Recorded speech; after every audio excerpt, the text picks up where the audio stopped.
지난 동영상에서 임신 엄마의 영양 결핍은 태아의 발달 프로그램에 변화를 가하며 이는 비록 태아의 생존을 위한 불가피한 선택이지만 나중에 문제를 일으킨다고 하였습니다. 이번 동영상은 자식을 향한 유전적인 투자의 성공을 바라는 엄마와 아빠의 이해충돌과 힘겨루기를 다룹니다. 그런데 힘겨루기가 한쪽의 승리로 끝나면 문제가 생기는 게 당연합니다. 적당한 선에서 타협하고 수습책을 모색해야 합니다. 자, 한번 들어가 봅니다. 우리는 주로 영양이 불충분한 상태에서 태아의 생존을 위한 적응을 이야기했습니다. 이제는 엄마의 입장에서 살펴볼 필요가 있습니다. 엄마는 태아의 양분 요구를 마냥 들어줄 수는 없기에 태아와 양분 다툼이 일어나며 그 장소가 바로 태반입니다. 여기 자궁 내막을 뚫고 들어가 태반을 만들면서 안착하려는 초기 배아를 보여줍니다. 수정 후 7일, 포배기 배아 전방에 위치한 세포들이 왕성하게 자라면서 자궁 내막을 파고 들어갑니다. 먼저 파고든 영양막 세포들은 합체를 이루며 최전방에서 융합 영양막을 형성합니다. 이들이 태반이 되는 겁니다. 여기 안쪽에 있는 세포 무리들은 태아로 발달합니다. 어때요? 수정 후 7일 정도 된 배아, 물불 안 가리고 엄마 자궁에 상처를 내며 파고듭니다. 무척 사납습니다. 태반은 아빠 유전체의 바램이 반영되는 곳입니다. 또 다른 갈등의 장소가 태아 뇌의 하이포살러머스, 시상하부입니다. 시상하부는 동물의 생존의 가장 기본인 배고픔, 포만감, 성욕, 공포감, 공격성 등을 다루는 장소입니다. 이곳 역시 아빠 유전체의 바램이 반영되는 곳입니다.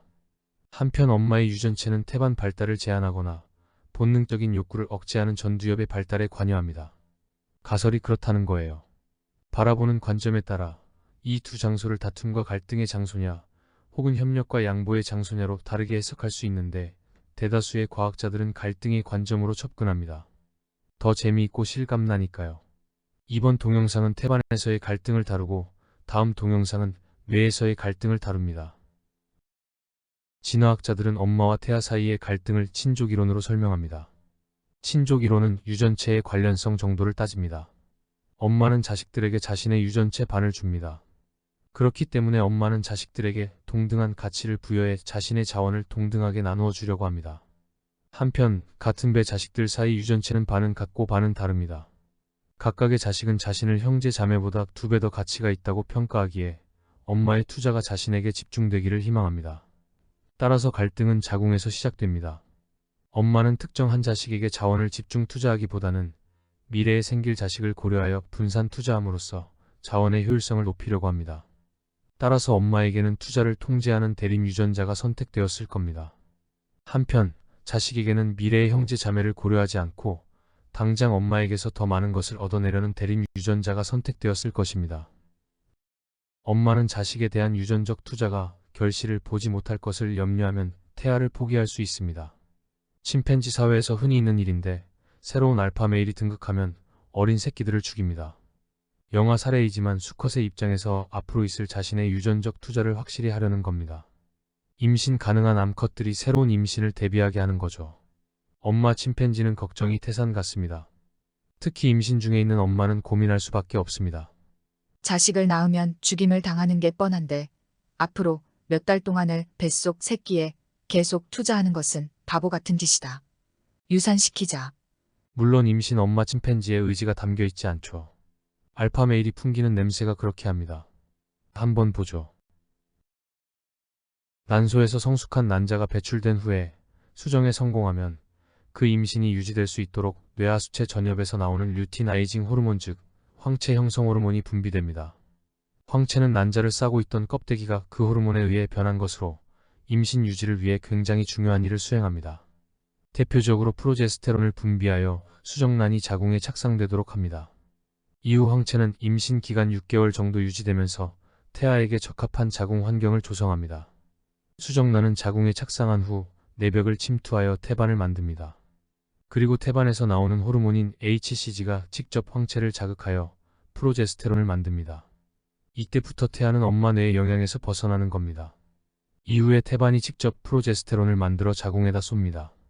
임신 8주가 되면 엄마의 영향에서 완전 벗어나 태아가 자신의 운명을 직접 결정합니다. 태반은 태아가 만든 거라는 것 알고 있죠? 이때부터는 도리 없이 엄마는 태아의 요구를 무조건 따라줘야 합니다. 따라서 엄마는 태반이 정착되기 전 황체의 영향력이 있을 때까지만 태아의 생존에 영향을 줄 수 있습니다. 만약 새로운 알파 메일레의 냄새가 시상하부를 자극하면 스트레스를 받게 되고 이어서 뇌하수체나 황체에서 나오는 호르몬의 변화가 생겨 임신 상태를 유지할 수 없게 될 수 있죠. 그러면 유산되는 겁니다. 됐죠? 태반 형성으로 독자 생존의 털을 닦은 태아는 자신의 동맥을 돌돌 말아 엄마 혈액의 접근 면적을 넓힙니다. 누차 말했듯이 엄마 혈액에 있는 포도당이 가장 중요한 에너지원입니다. 태아는 엄마가 양보하는 것보다 더 많은 양을 원하지만 엄마는 인슐린을 분비하여 포도당 공급을 제한합니다. 이에 대응하여 태아는 태반성 락토젠을 분비하여 엄마의 인슐린 작용을 차단하고 또 엄마가 포도당 소비를 줄이도록 조치합니다. 엄마는 인슐린을 더 분비하여 포도당을 자신이 흡수하려고 합니다. 결국은 고인슐린에 따른 임신 당뇨가 유발됩니다. 더욱 태아는 엄마의 혈압을 높여 포도당 포함 여러 양분을 자신으로 많이 땡깁니다. 태반에서 양분 다툼이 태아의 승리로 끝나는 경우 일어나는 일입니다. 임신성 당뇨와 고혈압은 대체로 일시적이지만 분만 후에 당뇨로 진행되는 경우가 있습니다. 발생 빈도는 나라나 민족 간의 차이가 있으며 세계적으로 약 6에서 15% 정도로 보고됩니다. 태아는 엄마와 수싸움을 태어난 이후에도 벌입니다. 출생 당시 아기는 볼록한 큰 이마, 작은 얼굴, 포동포동한 볼살, 토실토실한 팔다리, 서투른 몸동작 등 엄마의 관심을 지속적으로 유도합니다. 나를 귀찮아하면 어쩌지? 심지어 먹어버리면? 어떻게든 관심을 끌려고 합니다. 모든 동물 새끼들은 귀여운 외모를 가집니다. 귀여움은 생존 전략이며 엄마의 양육 본능을 자극하는 진화적 메커니즘입니다. 유아기 때에도 엄마의 지속적인 투자와 관심을 유도합니다. 포채기, 따라하기, 말 배우기 등등입니다. 또 동생이 생기는 것을 염려하여 젖대기를 거부합니다. 엄마와 태아 사이의 갈등 이면에는 엄마와 아빠의 유전체 사이의 갈등이 도사리고 있습니다. 엄마 아빠 유전자 사이에서 이해 관계에 충돌이 있게 되면 태아의 발달에 악영향을 주기 때문에 둘 중 하나는 유전자 활성을 포기합니다. 즉, 어떤 유전자는 그것이 엄마로부터 받은 것인지 아빠로부터 받은 것인지에 따라 하나는 발현되지 않습니다. 이러한 갈등 조정에 후성 유전적 메커니즘이 동원됩니다. 유전체 각인에는 대체로 후성 유전 표지인 DNA 메틸화가 관여합니다. 자, 여기 A를 보면 대부분의 유전자는 까만색 아빠에서 온 것과 하얀색 엄마에서 온 것 두 유전자가 다 발현됩니다. 그런데 여기 임프린티드 진, 즉 각인 유전자의 경우 B는 아빠에서 온 것은 발현되고 엄마에게서 온 것은 발현되지 않습니다.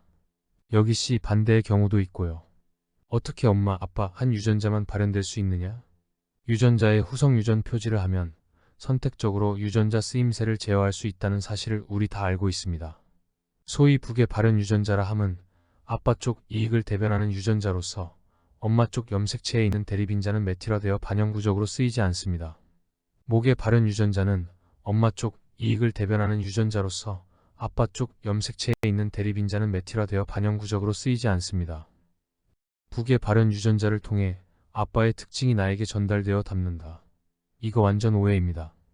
여기 정자 유전체와 난자 유전체를 보여줍니다. 화살표는 전사가 일어나는 활성 유전자이고 X표는 메틸화로 발현이 안 되는 유전자입니다. 여기 북의 발현 유전자는 아빠의 유전적 투자의 성공을 보장합니다. 대체로 태아가 엄마 뱃속에서 어떤 역경에도 견디며 잘 자라게 하는 유전자입니다. 한편 목의 발현 유전자는 태아의 성장을 제한합니다. 따라서 북의 발현 유전자와 이의 관계가 충돌합니다. 그렇기 때문에 정자 유전체에서 목의 발현 유전자는 메틸화되어 잠자고 있습니다.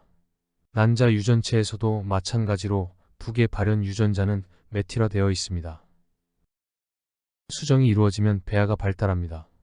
배아 유전체에서 아빠 혹은 엄마 쪽 하나만 활성을 나타내는 각인 유전자들은 태아의 발달과 뇌기능 형성에 중요한 역할을 합니다. 시스템의 오류로 아빠 쪽, 엄마 쪽 유전자 둘 다 발현되면 배아 발달이 멈춥니다.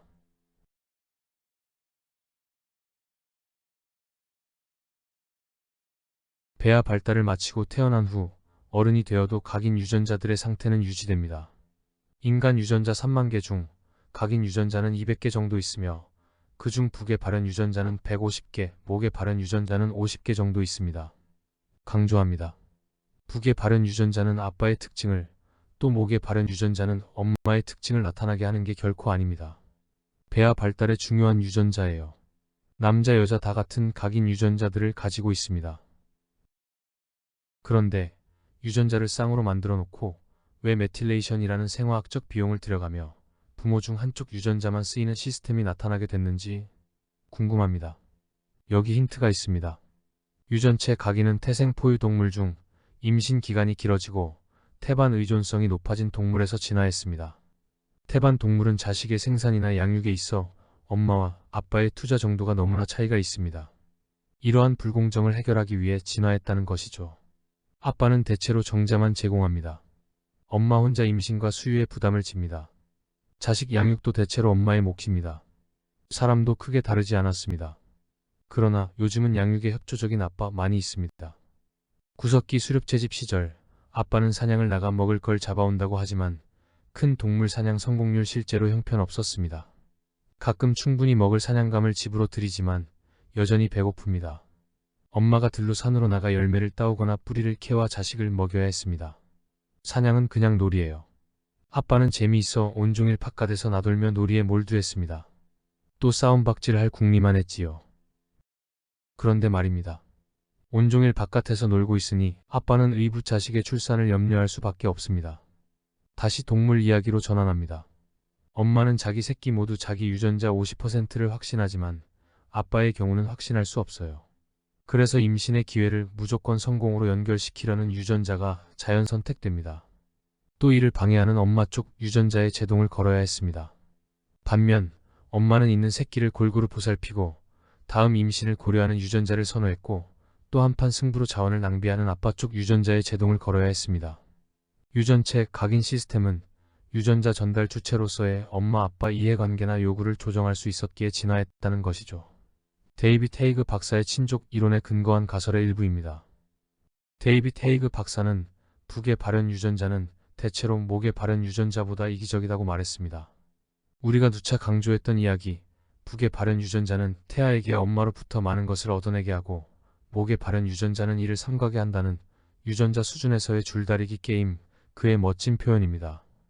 헤이그 박사는 이론 진화학자로서 1991년 처음으로 유전체 각인을 부모 사이의 유전자 갈등을 해결하기 위한 메커니즘으로 해석했습니다. 한때 하버드가 배출한 천재라는 말 들을만 했습니다. 헤이그 박사는 1980년대 말 IGF2 유전자의 각인 기작이 밝혀지고 있을 무렵 이 시스템을 그의 유전체 갈등 이론에 즉각 접목했습니다. IGF2는 북의 발현 유전자로 거기서 만들어지는 단백질은 IGF1의 수용체인 IGF1R을 자극하여 성장 신호를 보냅니다. IGF2의 양이 많아지면 자신만의 수용체 IGF2R에 결합하는데 결합 후에는 세포 내로 함입되어 분해됩니다. 따라서 IFG2R은 과도한 태아의 성장을 제어하는 엄마 쪽 이해관계를 대변하는 목의 발현 유전자입니다.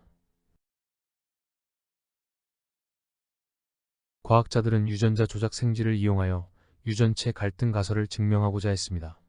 우선 IGF2를 아예 없애버린 생쥐는 여러 복합 증상을 나타내는데 과학자들은 우여곡절 끝에 발생을 마치게 합니다.